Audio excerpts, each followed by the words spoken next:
Hello, welcome to the free virtual literacy series, which is hosted by University of Tennessee. And I am Yujeong Park, Associate Professor of Special Education Program, and I belong to the Department of Theory and Practice in the Teacher Education. I really appreciate you being part of this series, and I hope I can give you some good information which can be used in classroom or guide you for your future direction to use and work with your kids in the future. So the title for today's presentation is Diagnostic Assessments to Inform IEPs and Lesson Plans. So through this presentation, I'd like to give some hands-on knowledge and useful information about how to use an example of diagnostic assessment to use for designing and planning for your individualized education plans. And also, I want you guys to understand these contents to be part of designing and implementing your lesson plans as well. Let me just quickly introduce myself first. I'm Associate Professor of Special Education, as I mentioned previously. And my focus is assessment in inclusive settings and using evidence-based practices for students with the specific learning disabilities. And particularly my focused area of the subject is reading and literacy. If you want to know about more of my research and ongoing project, please click this link. This will give you more guys about who I am. And in the future, if you want to apply to UT or if you are interested in working with the professors from the UT, please feel free to contact me. We are always welcome to work with the people from the field and the people like you who are very ambitious.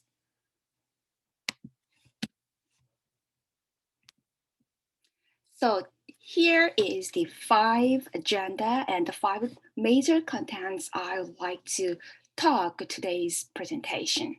So before moving on about what diagnostic assessment, I want to give you guys some information about why assessment is important and why having students' data matters.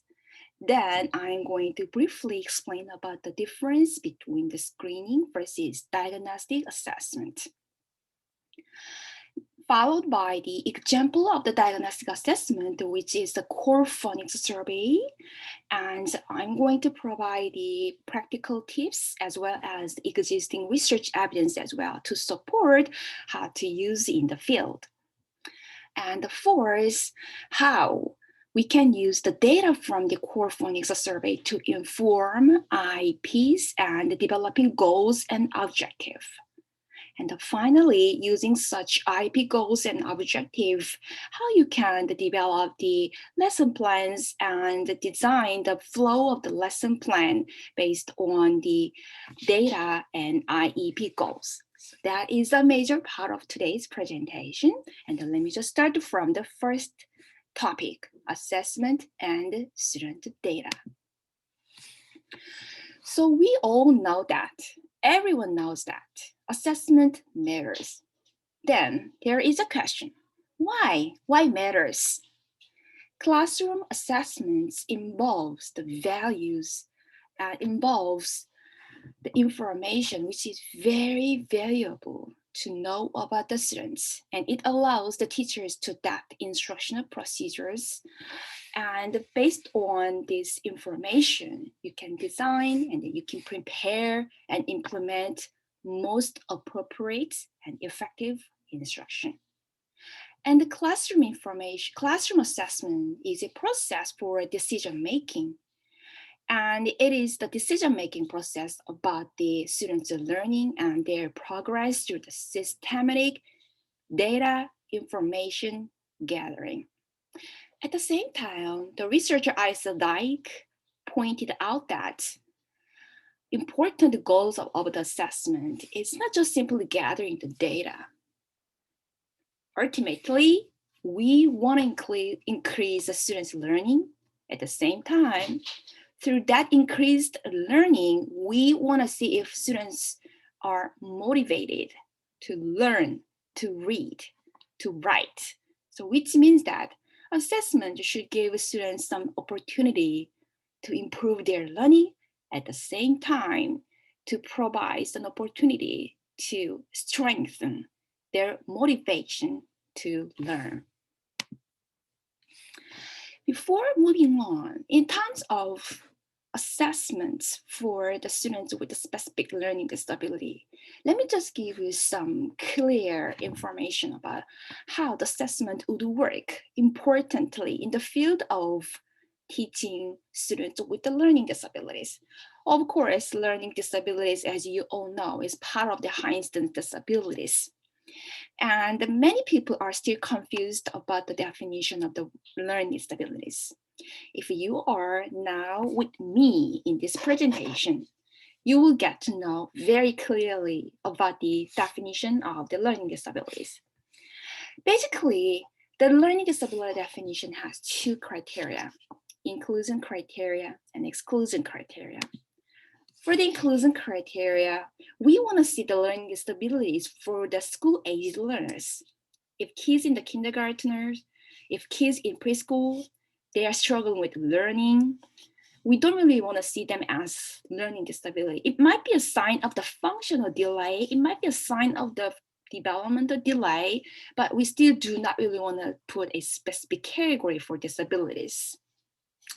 And difficulties in academic subjects involving neuropsychological and the psychological process. And exclusion criteria. And it should not be primarily due to other disability or environmental, cultural, or economic disadvantages factors. If kids, the learning delayed are due to these factors, we don't want to consider them as having this. Why I am giving this definition to you as of now? As you see from this definition, basically the learning disabilities definition involves specific type of measures and assessment. For example, assessment for what kind of difficulties. So you want to see what difficulties your students have in which academic field, in which academic area. Then neuropsychological process, you cannot look into the student's brain through the telescope or microscope. No, you can't. What we can do is using assessment which has validity and reliability, which means that in order to figure out if students have really such difficulties in academic subject or processing skills, psychological processing, you want to provide them to gather information about what difficulties they have. Of course, basically, we do not want to have the students as having LD in case they have low intellectual disability, low intellectual scale, which means that in general, when there is a big distinction between LD and intellectual disability, which is the IQ score. So in that case, as you'll see here, we need to understand several assessments, even just for the one disability LD. Assessment for academic difficulties, assessment for the neuropsychological processing, assessment for the psychological processing, and assessment for the intellectual ability.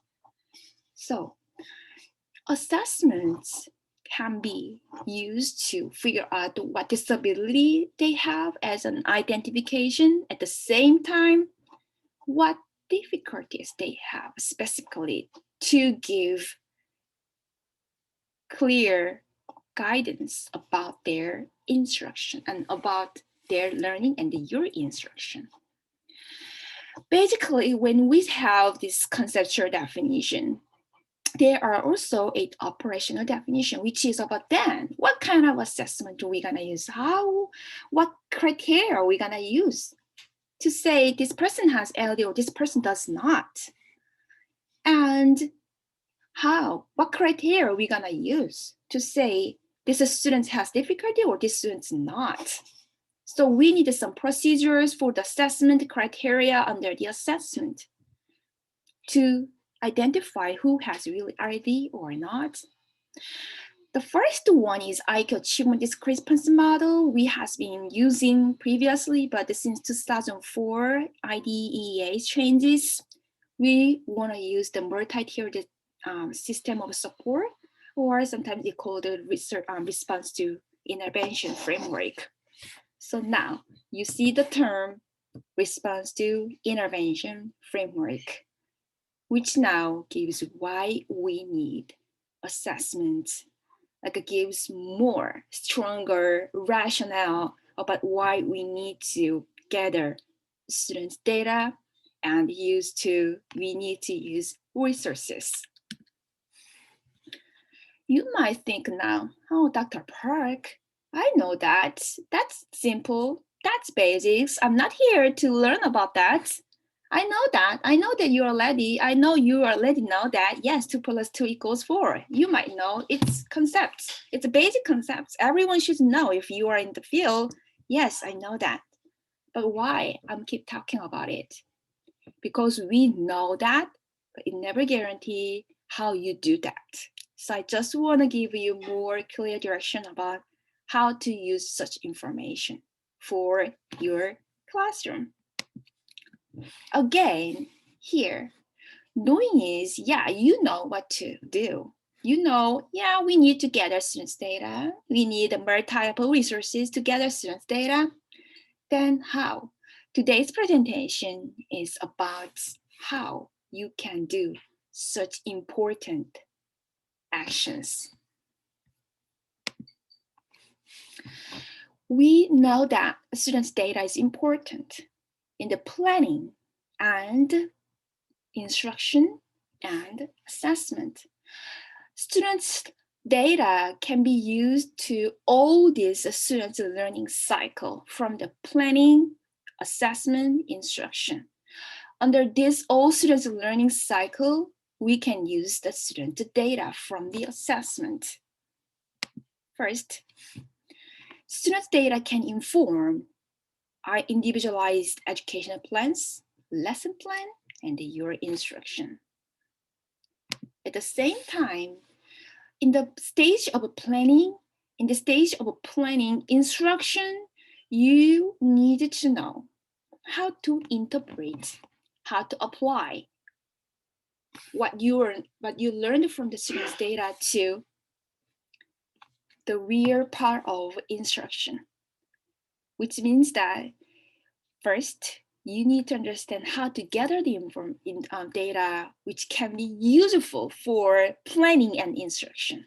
Second, how you interpret the data that can be applicable to your instruction. Third, finally, how you apply the data information to lesson plan and instruction. So knowing the data and understanding the data do a lot of work here. At the stage of planning, at the stage of instruction, of course, from the assessment procedure as well. Now, let's just move to understanding more in depth about the diagnostic assessment. Screening versus diagnosis. These days, we are under COVID-19 pandemic. And whenever you watch the news article, you watch TV, or probably you might hear from your family members, go to see a doctor, probably to stay 3 days more if you have a high temperature, or some persistent cough, or loss of smell, or loss of taste. So these are some symptoms of COVID-19. But let's say if you have a cough, is that COVID-19 always? No. If you have some loss of taste, it means you have COVID. I don't know. Because sometimes if you feel so tired and if you have some stuck nose, and you also have some losing taste. So it can be a flu, or it can be a cold. Oh, not COVID-10. It's not COVID-10. It's COVID-19. We don't know. These are just the symptoms which might give you some information about the COVID. Still, we don't know. These are the symptoms. So we need some diagnosis. Here is some definition from the Wikipedia about the screening. You guys might hear a lot about the screening assessment, screening, universal screening, do the screening in tier 1. Yes, we know that. Screening is not a in-depth assessment. It is a possible, it's about a possible presence of as yet undiagnosed. So it's about the symptoms of COVID or symptoms of flu and symptoms of cold. So from this screening test, you know that you have this symptom. This screening stage, you know that you have symptoms. You as a teachers, you know that your students are struggling in some part at the screening procedure, at the universal screening stage. That is a screening. But diagnosis is moving further.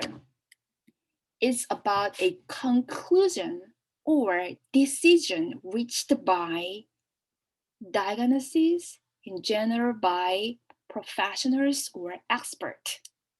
So you know that you have symptoms of COVID or a cold or a flu. Then after 3 days of having the fever medicine, then you might see a doctor to get the COVID checkup, a COVID diagnosis.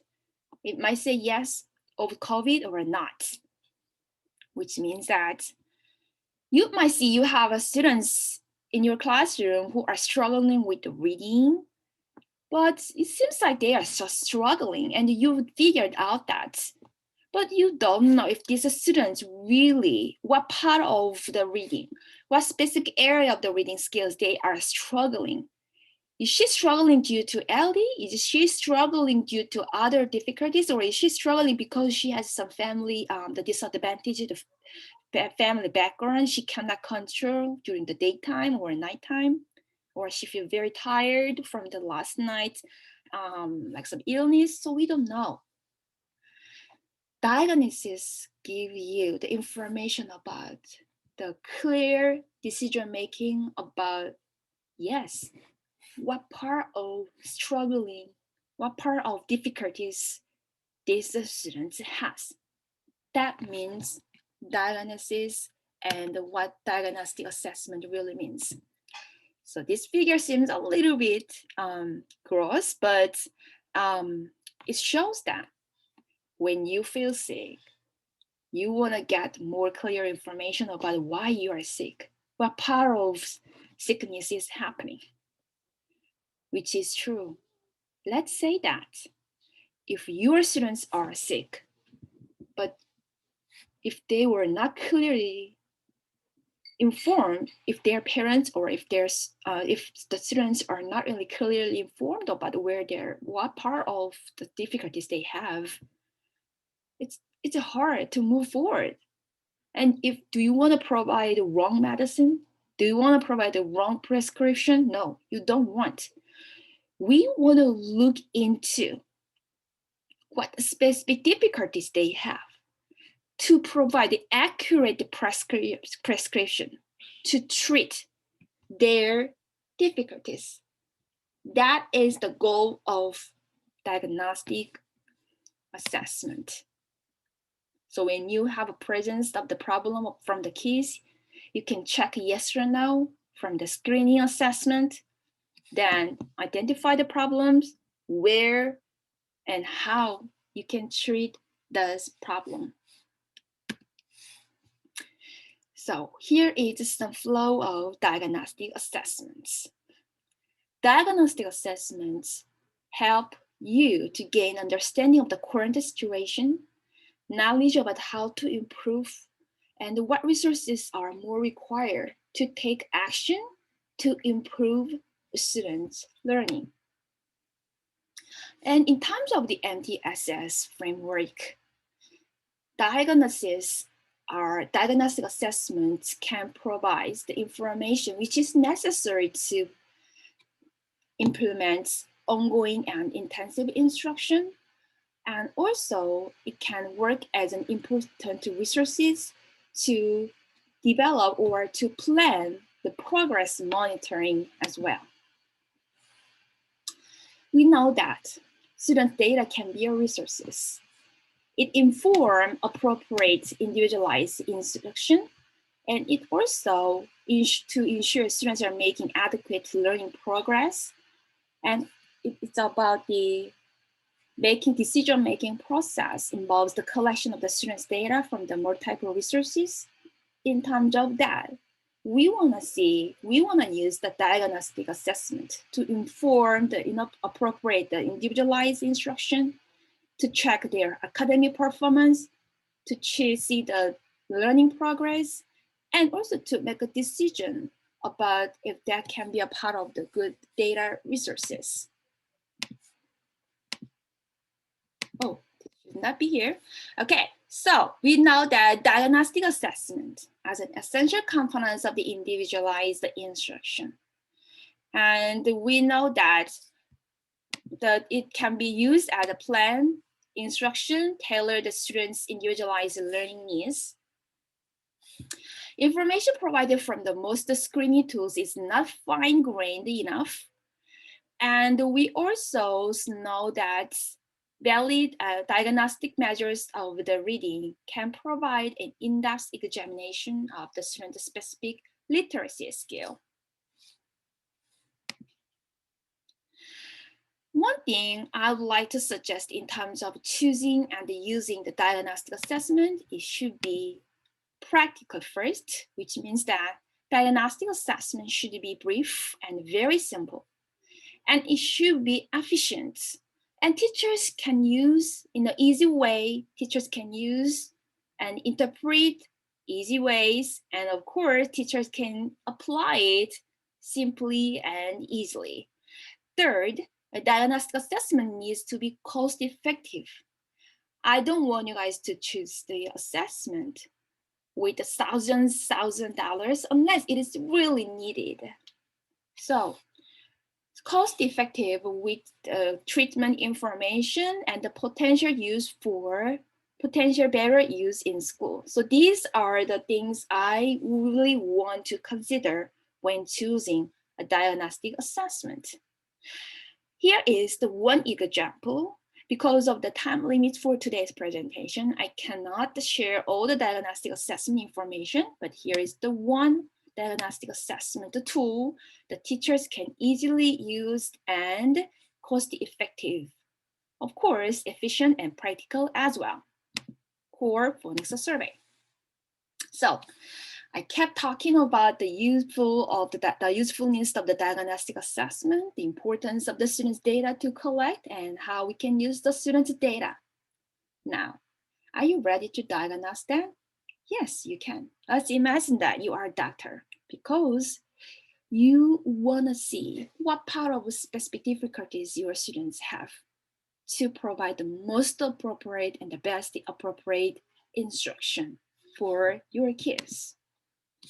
Here is the first page of the Core Phonics survey. It provides information about the grade level and the language and the grouping information and approximate testing time. I believe that many the schools in Tennessee have the Core Phonics survey in schools. If not, I recommend you to request to purchase this book. It is not really expensive. It is less than $50, and it can be also you can make a lot of copies from the warm books. It is allowed, and you can also share it with your general ed teacher, or if you are a special education teacher, your colleagues in your schools and outside the schools as well.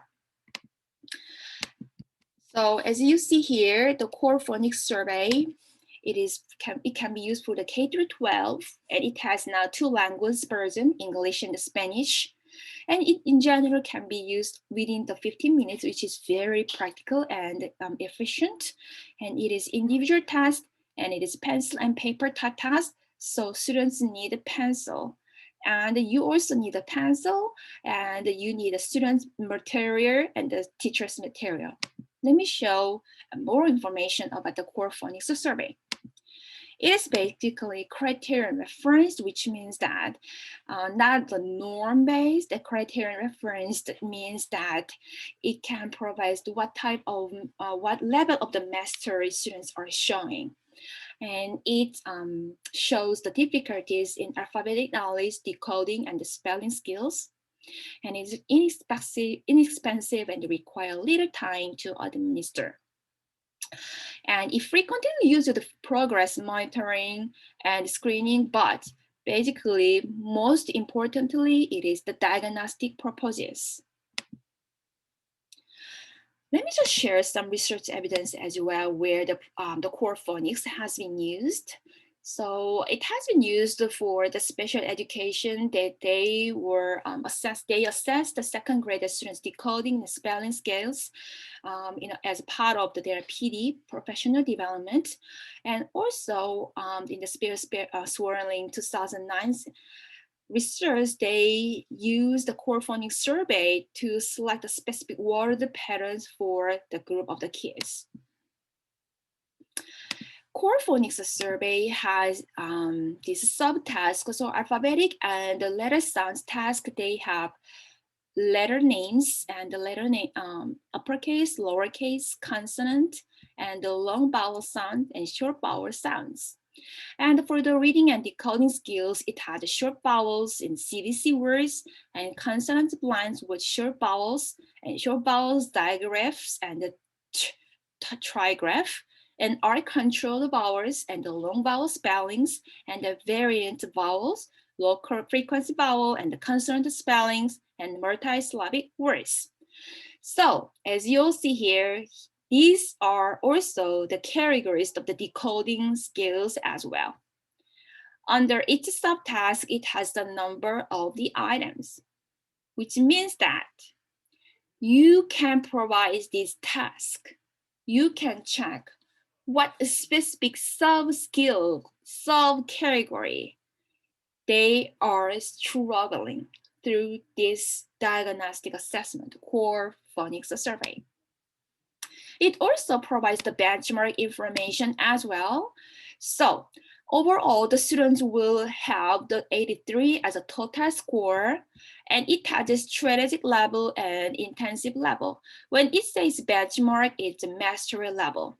So core phonics survey is designed toward the mastery level of the skill. Strategic level is still students are a little bit struggling, but they might be placed in the tier 2.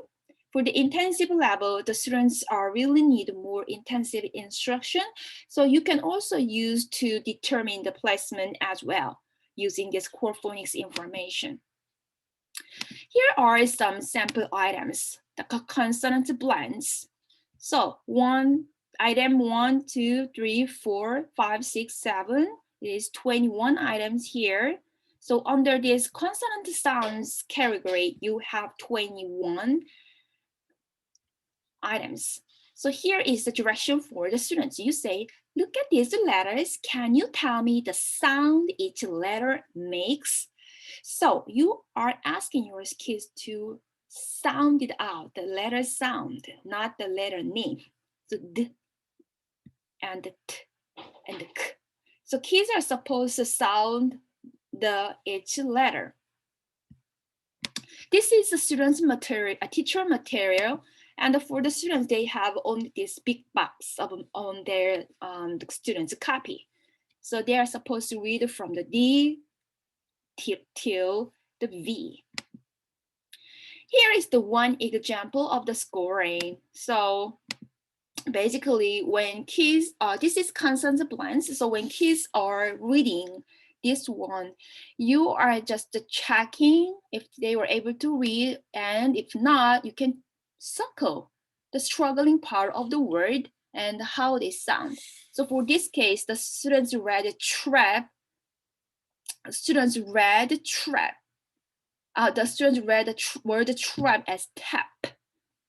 Here, nest as nap, and frap as pret. And here, not clearly, so this student seems like does not have a knowledge about how to read, and held as his. The students teachers took a note like here. The students are difficulties having consonant blends. You can now see the big differences between the diagnostic assessment and other types of standardized assessments. Standardized assessment basically focusing on some total scores. The total scores at the end or composite scores toward the standard scores. But diagnostic assessment here, under its specific categories of the area, it shows what specific area the students has difficulty, what specific type of the word the students has problem. Also, you can tell the students are struggling with the reading the real word or pseudo word, real word or pseudo word. So you can tell if the students are understanding some real words, but difficulties in transferring their knowledge into the pseudo word. So from the pseudo word, also you can tell students knows the pattern, knows the phonics. So you can tell a lot from the pseudo word like this. So if students were able to read a real word but not able to read the pseudo word, which means that they do not know the decoding rules or decoding patterns. So you can check those kind of difficulties from this scoring procedure. So from this scoring, we can tell, oh, this student has problems with the consonants blend. Yeah, it can be part of the learning objective as well. And you can also use their wrong answers and the words they got wrong as part of your lesson plan and the learning objective as well. So now you got the tips for your IEP lesson learning objective. Students will verbally speak the words which require consonant blend skills. And you might want to add 80% in accuracy or 4 out of 5 prompts. So these are why giving you the information for IEPs and lesson plans. So here are now some flow of what you are supposed to do. So from this core phonics survey, you can determine what specific part of difficulties the students have. Yeah, it's consonant blends. Then you set up the IEP goals and the learning objective. And you can develop a list of the target words and which can be lesson plans. And you can teach those target words for your lesson plan. Then once you are done with choosing the target words, once you're done with choosing the IEP, develop the IEP learning objective, then now it's time for develop the lesson plan.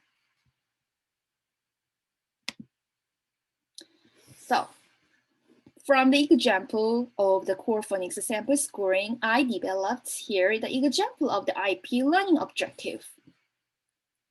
Given a picture of a person, place, or thing, and a list of words, of course, consonant blends, Y Park will choose the correct letters to pronounce the letter sounds and blend it all together to form the word with the 80% of the accuracy.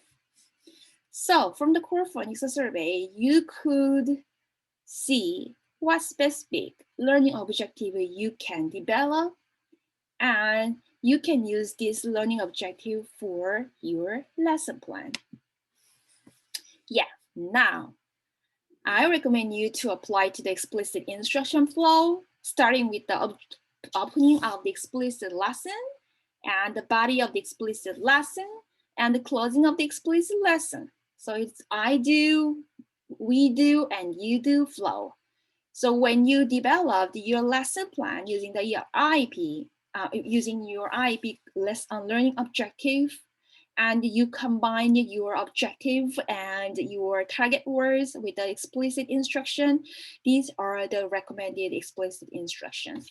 So under the opening of the explicit lesson, of course, you gain the students' attention and previews about the words or word pattern they learned last class, and the review review the last class and preview what we're gonna do today, and the review what they learned from last class, and the guided practice and independent practice, and finally closing of the explicit lesson. So that is the instructional flow.